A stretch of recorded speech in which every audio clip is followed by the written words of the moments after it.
سوال یہ ہے کہ انسانی کوششوں تقدیر کے حوالے سے، جیسا کہ کئی انبیاء نے بہت کاوشیں کی مگر کامیابی کہیں ملی مگر کہیں نہ مل سکی، یہ سوال میرے خیال میں آدھا درست ہے اور آدھا درست نہیں۔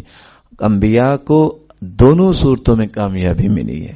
رسول اللہ صلی اللہ علیہ وسلم نے جو ہمیں دین سکھایا ہے، آپ جب کوشش کرتے ہیں تو آپ کو اجر ملے گا۔ میں ایک سادہ سی مثال سے بات کو واضح کرتا ہوں۔ ایک شاپ آپ نے لبرٹی میں بنائی اور آپ نے باہر سائن بورڈ لگا دیا ہے اور لکھ دیا ہے کہ یہاں جو مال ملے گا آپ کو پورے لاہور میں نہیں ملے گا۔ اگر پورا مہینہ وہاں کوئی کسٹمر نہیں آتا تو آپ ناکام نہیں ہیں۔ جو دکان پہ آپ نے بٹھایا اس کو آپ کو سیلری دینی پڑے گی۔ اسی طرح آپ جو کوشش کرتے ہیں، آپ کی بات پہ کوئی لبیک کہے نہ کہے، آپ کی جنت تو پکی ہے۔ کیسے؟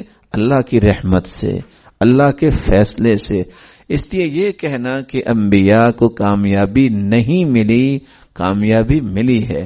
کامیابی ان کو چاہیے کیا تھی؟ اللہ کی رضا، کیونکہ کامیابی کا زاویہ طے کرنا ضروری ہے۔ ہم کامیابی سمجھتے کس کو ہے؟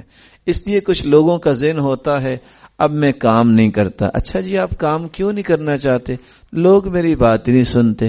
تو ہم کیا کہتے ہیں؟ وَالنَّبِيُّ يَمْشِي مَعَهُ الْعَشَرَةُ، قیامت کے دن کچھ پیغمبر آئیں گے جن کے ساتھ 10 امتی ہوں گے۔ وَالنَّبِيُّ يَمْشِي مَعَهُ الْخَمْسَةُ، کسی پیغمبر کے ساتھ 5 امتی ہوں گے۔ وَالنَّبِيُّ يَمْشِي مَعَهُ وَاحِدٌ، کسی کے ساتھ 1 امتی ہوگا۔ وَالنَّبِيُّ يَمْشِي وَحْدَهُ، اور کچھ انبیاء اکیلے ہی آئیں گے، ان کا کوئی امتی بنا نہیں ہوگا، لیکن پھر بھی وہ کامیاب ہیں۔ کیونکہ ہم کیوں دعوت دیتے ہیں، کیوں دین کی بات کرتے ہیں؟ قالوا معذرة الى ربکم، ہم اللہ کے ہاں عذر پیش کرنا چاہتے ہیں۔ اے اللہ، تیرے حکم، تیرے فرمان کی روشنی میں ہم نے پیغام دیا تھا، ہم اپنا عذر پیش کر سکیں اور اللہ کی رحمت کے مستحق بن سکیں۔ رہا تقدیر کا معاملہ، تو تقدیر کے معاملے میں بہت سارے لوگ سوال کرتے ہیں۔ میں چاہوں گا کہ گنتی کے 4 نقطے زندگی بھر کے لیے دل میں محفوظ کر لیے جائیں۔ سب سے پہلا نقطہ، تقدیر اندازہ ہے۔ تقدیر کی 2 قسمیں ہیں، معلق اور مبرم۔ مبرم تقدیر وہ ہوتی ہے اٹل فیصلہ اللہ تعالیٰ کا۔ وہ اٹل فیصلہ کیا ہے؟ موت کا فیصلہ اٹل ہے، وہ چینج نہیں ہو سکتا، ایک پل آگے نہ پیچھے نہیں ہو سکتا۔ کچھ تقدیریں ہیں معلق۔ معلق کا مطلب ہے لٹکی ہوئی۔ اگر آپ یہ نیکی کرو گے تو آپ کو یہ ملے گا، آپ کو اگر برائی کرو گے تو آپ کو یہ نقصان ہوگا۔ تو کچھ پہلو اللہ تعالیٰ نے اپنے پاس رکھے ہیں اور کچھ انسان کو بھی معمولی سے اختیار دیا ہے اور راستے دونوں دکھا دیے ہیں۔ اس لیے یہ سمجھنا کہ میری تقدیر میں یوں لکھا ہے، یہ لوگ اس وقت کہتے ہیں جب کام کر چکے ہوتے ہیں۔ ذرا پہلے کہیں نا کہ ایسے لکھا ہے، اور اگر پہلے بھی کوئی کہہ دے کہ لکھا ہے، آپ نے پڑھا کہاں ہے؟ کیا تقدیر کا کوئی پیپر چھپ کے دنیا میں بھی آیا ہے؟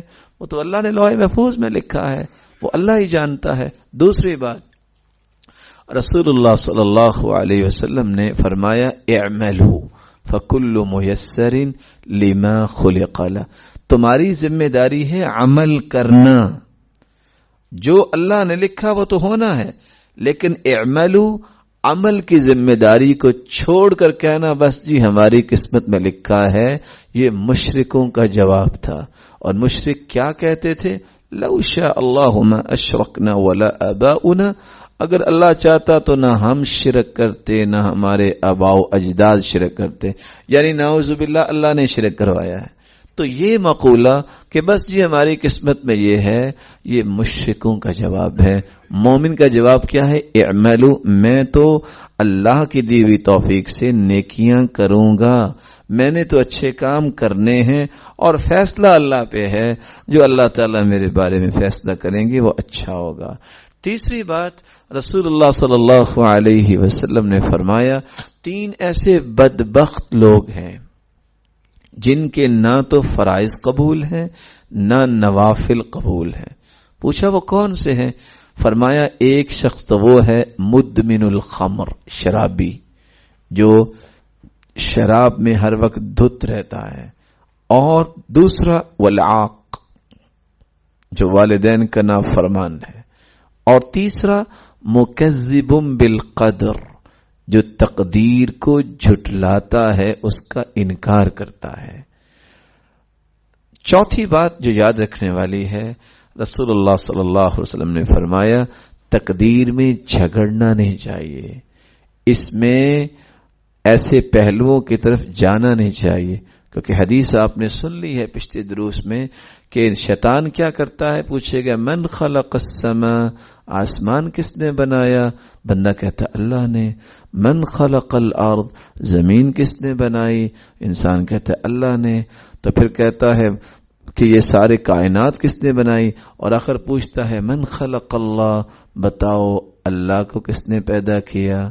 تو وہاں حکم کیا ہے؟ فَلْيَنْتَهِ، فوراً رک جاؤ، اعوذ باللہ من الشیطان الرجیم پڑھو، لا الہ الا اللہ پڑھو، تاکہ شیطان وار نہ کرے۔ علی رضی اللہ تعالیٰ عنہ کے پاس ایک شخص آ گیا اور کہتا ہے مجھے سمجھ نہیں آتی، سارا اختیار اللہ نے اپنے پاس رکھا ہے۔ کہا نہیں، آپ کو بھی کچھ دیا ہے۔ کہا تو پھر میں کہتا ہوں سارا اختیار ہمیں دیا، اللہ نے اپنے پاس رکھا ہی نہیں، ہم جو مرضی کریں۔